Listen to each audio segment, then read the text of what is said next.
경찰이 어금니 아빠 이영학을 둘러싼 성매매와 기부금 유용 등 여러 추가 의혹에 대해서 전담팀을 꾸리고 본격 수사에 착수했습니다. 하지만 사건 초기 경찰의 허술한 대응이 연일 도마 위에 오르면서 뒷북 수사에 대한 비판의 목소리도 커지고 있습니다. 이경국 기자입니다. 지난달 5일 이영학의 아내 최 씨가 5층 건물에서 스스로 몸을 던졌습니다. 아내의 목숨이 위태로운 상황이지만 이영학은 놀란 기색도 없이 휴대전화만 쳐다본 채 구급차에 동행하지도 않습니다. 남자도 좀 의아했고 그냥 가식이었던 것 같아. 지금 와서 보니까 이제 그때 좀 이상하다 했지. 아무튼 행동들이.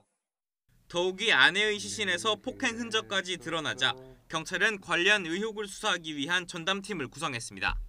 또 뚜렷한 직업이 없던 이영학이 호화 생활을 누렸다는 논란과 관련해 성매매업소 운영과 기부금 유용에 대해서도 각각 팀을 꾸리고 본격 수사에 착수했습니다. 하지만 뒷북 수사에 대한 비판의 목소리는 여전합니다. 실종 신고를 받고도 나흘 동안 관할 경찰서장에게 보고조차 하지 않은 것은 물론 여러 관련 의혹들도 언론 보도 이후 뒤늦게 조사에 나섰다는 지적도 나옵니다.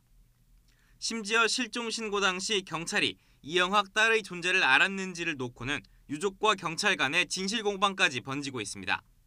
전문가들은 사건 초기 서울경찰청 차원의 전담팀이 마련돼 수사에 나섰다면 사건의 실체가 좀 더 일찍 드러났을 것이라고 지적합니다.